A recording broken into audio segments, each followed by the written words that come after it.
When I woke up this morning, to be honest, I knew that this press conference was happening this morning at 8:30 from Ms. Moriarty, and I was not entirely certain that I was going to be speaking or responding to any of that today. In fact, I kind of thought that I wasn't, but after I viewed that spectacle, I decided that I had a few things that I needed to respond to. I'm going to kind of take you through it at this PowerPoint after the press conference. I'm going to be much shorter than her 42 minutes, and then I'm going to open it up to any questions that anybody has.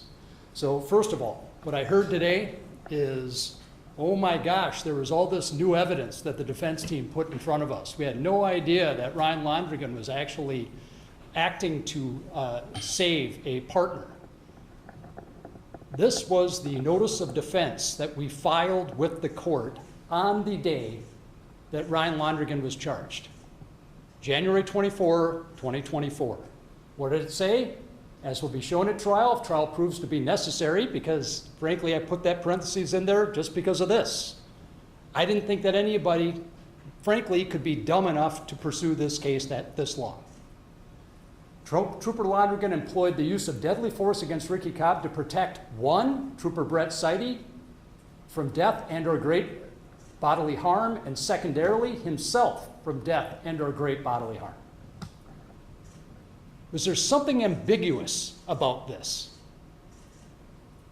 No. The county attorney's office had this from day one with respect to this case.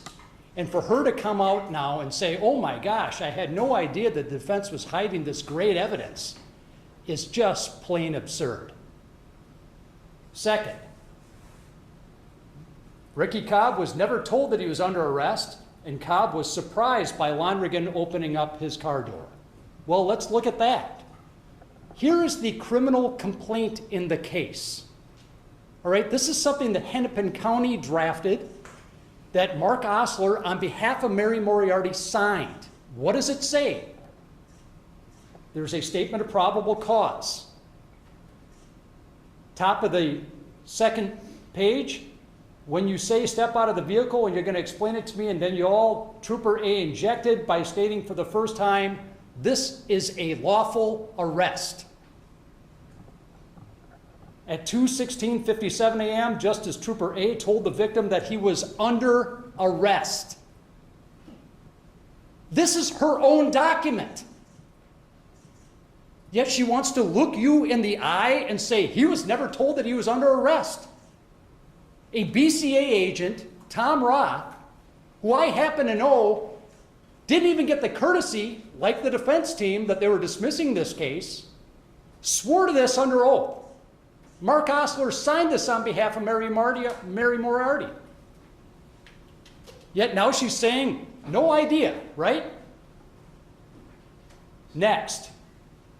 This is something that I was going to show in the opening statement of this case. If you remember, now at this point, according to Ms. Moriarty, Mr. Cobb was shocked, surprised that Trooper Londrigan opened up the car door in order to help Trooper Seide effectuate the arrest. What I want you to watch is this upper right-hand portion, and then you'll see text along the bottom. The upper left-hand portion, pardon me, will count the number of times Trooper Seide either asked him to get out of the car or hand over his keys.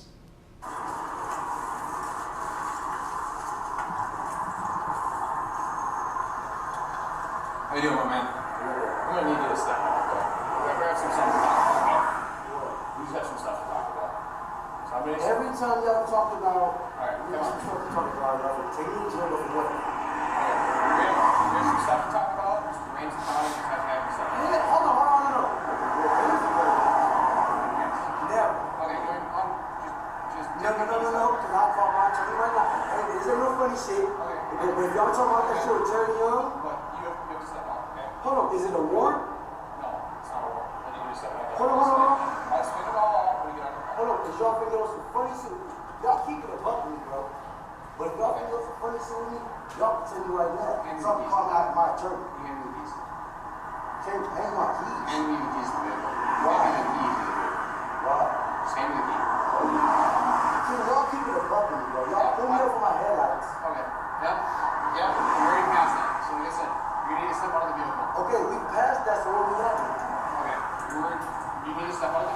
So where are we at though? And I'm gonna explain it all when we step out. But when you say step out of the vehicle, you Yes, explain to this me, is not allowed. it is also.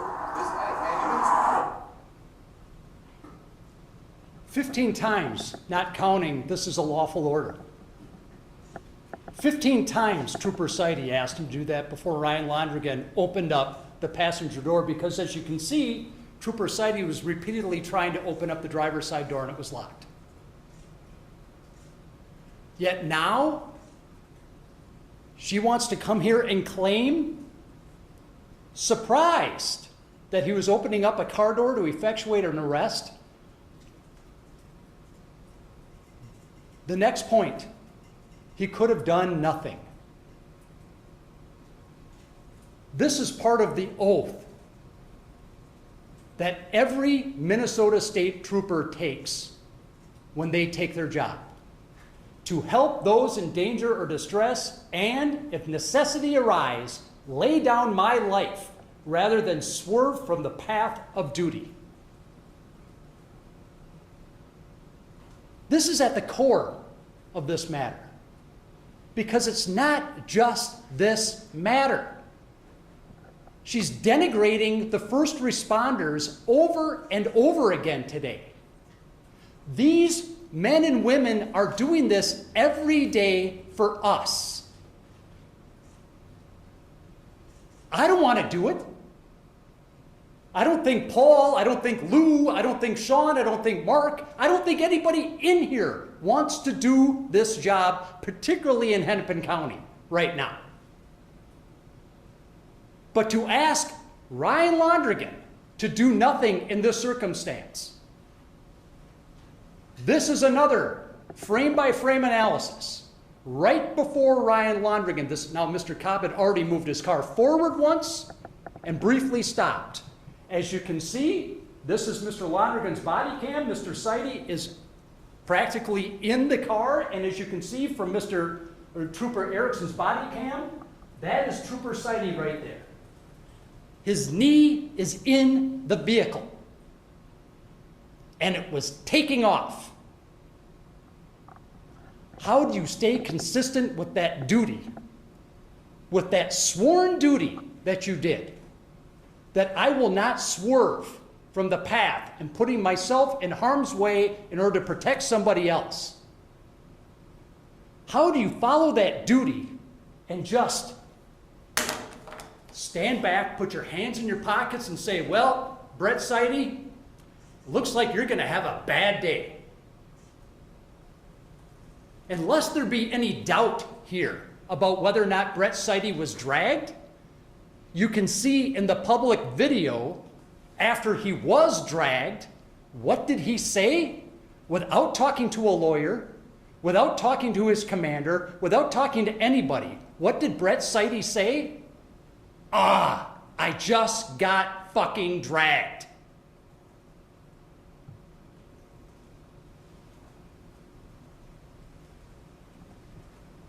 Said this in court.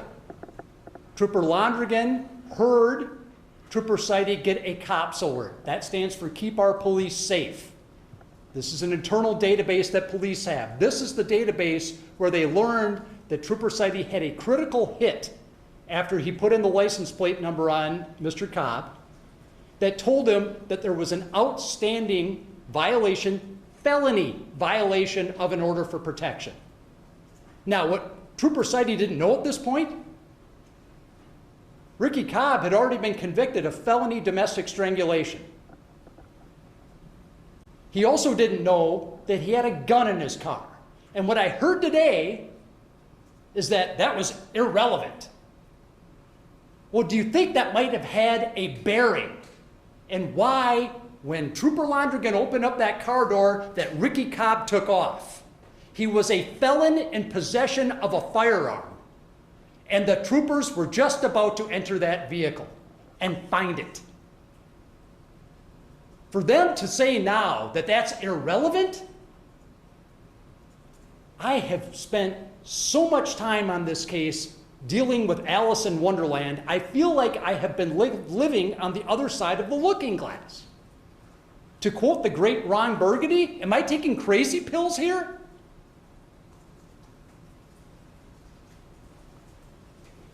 This is me getting on my soapbox with respect to you, the media. This is the picture that we see over and over with respect to Ricky Cobb. I see it on TV, I see it in the Star Tribune, I see it everywhere. This is Ricky Cobb's tattooed leg. You can see here, it says 19 Dipset Gang on his calf. What's that? Well, all you need to do is go to the Department of Justice's press releases, and you can find that the 19 Block Dipset Gang is involved in the distribution of heroin and gun trafficking.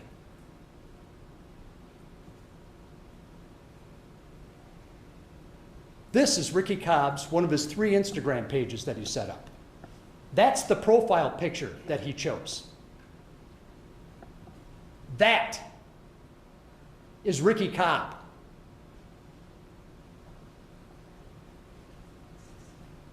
More pictures from his Instagram page.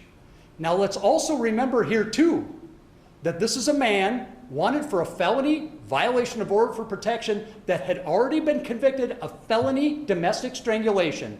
What else is on his Instagram page? This.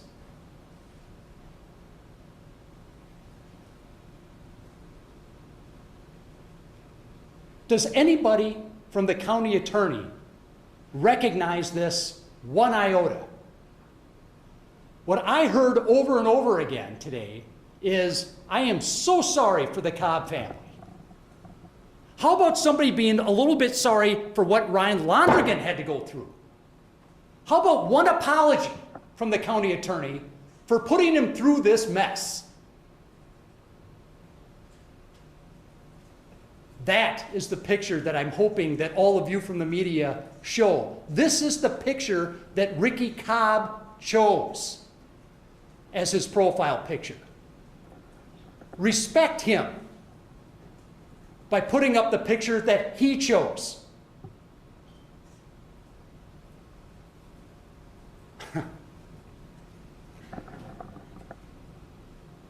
The county attorney today said it was hard for her to believe that Ryan Londrigan acted intentionally in what he did on July 31. Ladies and gentlemen, I'm a lawyer. I've been a lawyer for 32 years. I'm not a cop. I thank God I'm not a cop. I certainly thank God that I'm not a cop in Hennepin County and have to answer to the likes of Mary Moriarty. But there's been a lot of complaining here that with respect to the defense team saying, well, they keep saying that Ryan Londrigan's a hero. You're damn right I do, because he is. And the other thing that, frankly, nobody from the county attorney's office, and frankly, a lot that I have not heard, is who is Ryan Londrigan, the person? And that's why I want to give you a little sketch of that, just the tiniest bit in this context. He went to St. Michael's College, GPA 3.83. Bachelor of Science in Business Administration, minor in Religious Studies. Got his law enforcement, LEDO training, July 2021.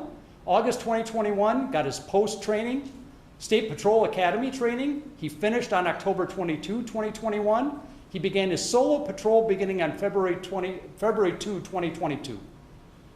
544 days he was doing his job before July 31.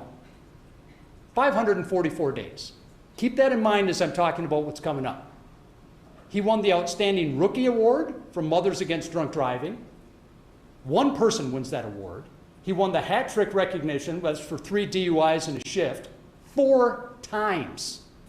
A lot of troopers don't get that once. He won the DWI Enforcer Gold Pin from MAD in 2022. He won the Chiefs Commendation Award for DWI Enforcement. He won the DWI All-Star Award from the Department of Public Safety. The ceremony was on August 20, 2023. He couldn't go to that. Want to know why? Too many threats against his life.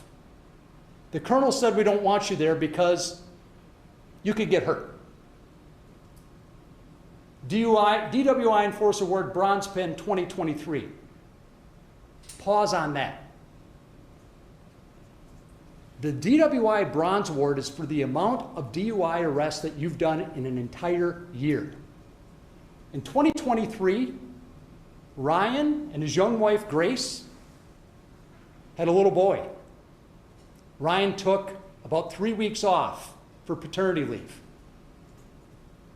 Then the incident happened on July 31, 2023. He won the bronze pin while being on the job about 3.5 months. 3.5 months.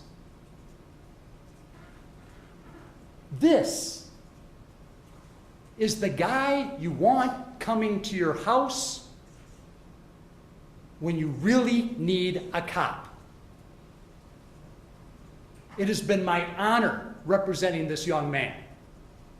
Not just because he's innocent, but because this is the sort of person that puts his ass on the line for all of us.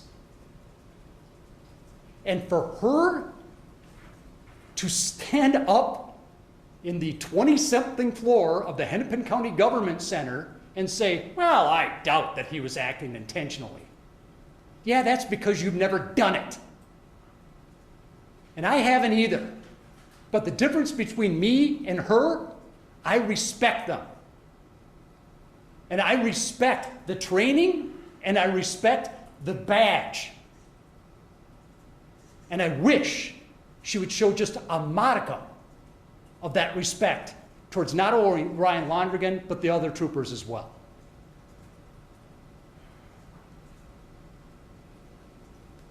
I heard today, and I think I saw, actually it was from KSTP, or it might have been Lou, your reporting, that the Steptoe law firm has done recommendations in a 60-page report that, as a resident of Hennepin County, apparently I have paid for. Lawyers from DC coming in and telling cops how to do their job. I would like to tell Mary Moriarty and Steptoe where to shove their recommendations, but my 86-year-old mother is watching me, and that prevents me. We got sworn declarations from 5 current and former troopers. Major Christopher Erickson did as much of a deep dive with respect to a use of force opinion that any expert has ever done in the country. And he did this without us paying him a nickel. I've never even met the man. And he went through and did that, sworn under oath. Lieutenant Jonathan Wenzel, Sergeant Jason Halverson, who said that the Hennepin County Attorney's Office lied by omission by quoting him in the criminal complaint. Technical Sergeant David Johnston and retired Technical Sergeant Troy Morrell. These, along with my client, are the heroes.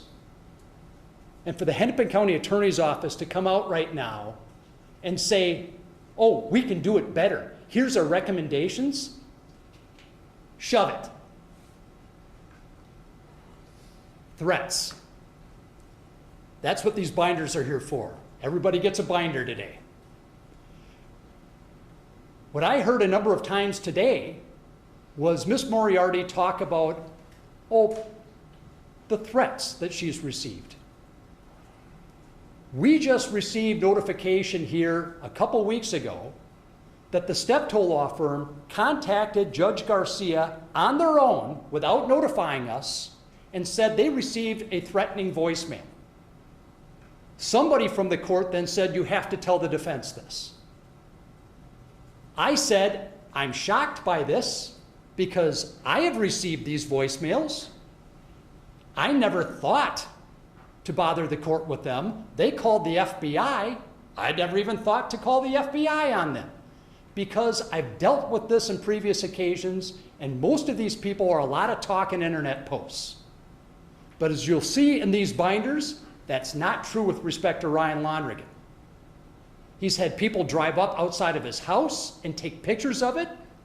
He's had Mr. Cobb's brother repost his address along with Cortez Rice, who was the same person, if you recall, that was arrested for going to the judge on the Kimberly Potter case to her condo in the hallway. The same person. And what has happened to these people? Nothing. But Mary Moriarty wants to talk about the threats on her.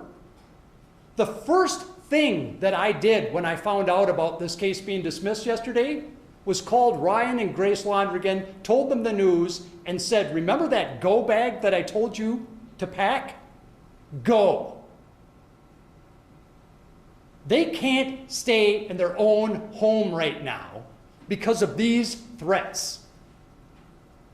And now this county attorney has the temerity to try to get some sort of sympathy from you regarding some voicemails that she received.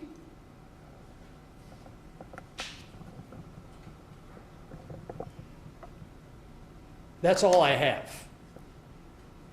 In summary, what I saw today at that press conference was delusional and it was unhinged.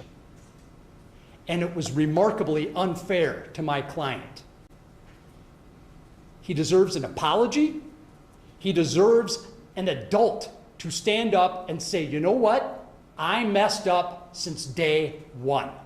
I made a major mistake. And instead, he got somebody trying to try the case in the press again at the same time that she's dismissing it. That's sick. Thank you. Chris? Lou. Moriarty gave as large part of her reason for dismissing this information of what Lonergan would have testified to. He didn't give a statement at the beginning. Prior to a few years ago, officers generally would give that statement in these types of cases. That kind of stopped with like the Noor case moving forward. Do you think that he should have given a statement? Do you if you could go back and do it, do you think that she really wouldn't have charged it if he had? Just kind of give us your take on that. No, it's preposterous. This county attorney was hell-bent on prosecuting a cop. She could not wait for a case like this to come up. And it would have made zero difference. Look at all the facts that we gave here. I have 5 sworn declarations from existing troopers, 2 other paid experts, and Noble, their own experts saying that, and she still went forward. And now we're saying, oh boy, had I known that, what I know now, it's garbage. When did you get word yesterday? Approximately 4:30, And how did it come? I got a call from a reporter. Chris, Well, go ahead. what was your understanding of whether and when the governor was going to intervene in this case? I got a call last Tuesday from the governor's general counsel asking me if we were still interested in the governor reassigning the case. I said 100% yes. We were then told that, listen, if this goes to Attorney General Ellison, that he's going to assign it to somebody else because of a conflict of interest. I said I was fully aware of that and that I was confident that any reasonable, independent, fair prosecutor would dismiss this case. I can also tell you that Attorney General Ellison reached out to my office on the civil matter, which I can talk about in greater detail another time. But during that call, I asked him, would you please ask the governor to reassign this case? He said he couldn't because it was the governor's decision. I then reminded him that he'd done that in another case, and there was no response to that. So I don't know, to long-winded way of answering your question with respect to what, do I know if the governor was about to reassign this case? I don't know. It felt like that, but I don't know it for certain. Chris, could you talk about your client's reaction to the news, and does he still want to be in law enforcement after what took place? His reaction is the same that he's feeling today. He's shell-shocked. He watched the press conference today. He was justifiably upset with it. He was amazed at the amount of times that county attorney got the facts 100% wrong, as am I, to some degree, because I'm just frankly gotten used to it. With respect to him wanting to remain in law enforcement, this is a true public servant, and that's what he wants to do. And I can tell you that members of his family are not that happy about it. You know, his parents would like him to do something else. I think that Ryan is eager to get back on the job. I'm concerned about that, to be honest, given all these statements that are out there. I fear for the idea of Ryan Londrigan pulling somebody over in Hennepin County, and especially from what I heard today about the idea that it, you know, essentially made sense to leave a reasonable stop when somebody has probable cause to arrest somebody. But again, that's going to be Ryan's call. And right now, again, he's just lived with this for so long that it's going to take him some time to process. And in that regard, I would ask everybody that is listening and that knows and loves Ryan, just give him that space. The county attorney suggested that he was sort of failed by his own training. I wonder what you make of that and whether he feels that he was adequately trained to deal with this sort of vehicle extraction. He feels like he was 100% adequately trained, and I believe that that training was exactly why Trooper Brett Seide is alive today. The county attorney specifically said that MSP trainers don't train on the possibility of movement. I'm going to be misquoting the report slightly, but they don't train on pulling people out of moving cars because it's too risky. You're saying the recommendations are ridiculous and Monday morning quarterbacking, but the recommendations also include things like maybe consider making it a policy not to reach into a car in a circumstance like this. Allow, as the county attorney said today, maybe just let him drive away. What do you make of the substance of that? What I make of the substance of that is that I don't get into the idea of journalistic ethics and your way of your job. I don't think lawyers should get into the way of their job. I think that the Minnesota State Patrol, in all respects, has just done a phenomenal job with respect to practically every facet of their job. I think that Major Christopher Erickson in particular, by setting up those policies, has distinguished himself. I do not believe lawyers are remarkable people. We think that given a law degree, that makes us entitled to know practically every facet of human life. I'm working on a plastics case, so therefore I'm a plastics expert. I'm working on a generic drug case, therefore I know generic drugs. These people are former federal prosecutors who, in my experience, think that they know everything and they don't. Stay in your lane. Chris, there were several hearings where lots of people showed up in support of Ryan, and Mary Moriarty made some statements today criticizing that and with a reference to January 6th rioters. Is there, a lot of people took offense to that. I was wondering what your thought was. I do take great offense to that. These are people that supported a hero that was charged with murder. When did that become wrong? When did that become a problem? What have we become that you can't stand up on behalf of an innocent person? These people weren't storming Capitol and putting police officers in harm's way, putting Congress people in harm's way. To draw a comparison to that just shows how delusional this person is. This is a person that should not, underline, all caps, bold, not be county attorney. We are not, again, underline, all caps, bold, not safer with Mary Moriarty in this job. She needs to resign. Chris, regarding Trooper Londrigan's future, there is still an internal investigation with the Minnesota State Patrol. Do you foresee, now that the charges have been dismissed, that he will be reinstituted imminently? I cannot fathom the set of circumstances where anybody, when I already have the trainer saying that he acted in accordance with his training and didn't violate any use of force policy, how anybody could say differently. He just did. I mean, again, feel like I'm Ron Burgundy here taking crazy pills. Brett Seide said, "This man saved my life." Again, does this mean anything to anybody anymore? You had shown the number of times the officer told him to get out of the car. I know Moriarty in her press conference was talking about how he wasn't explaining exactly why he needed to get out of the car. What would you say in response to that? That's part of the training. There is part training where if I tell a person, and I'm using me as an example of a trooper, which God save all of us if that's true, but if I tell somebody, listen, you are wanted for probable cause, I probable cause to arrest you, that will increase the chances of you fleeing. So they're taught to de-escalate, get the person out of the car, then explain.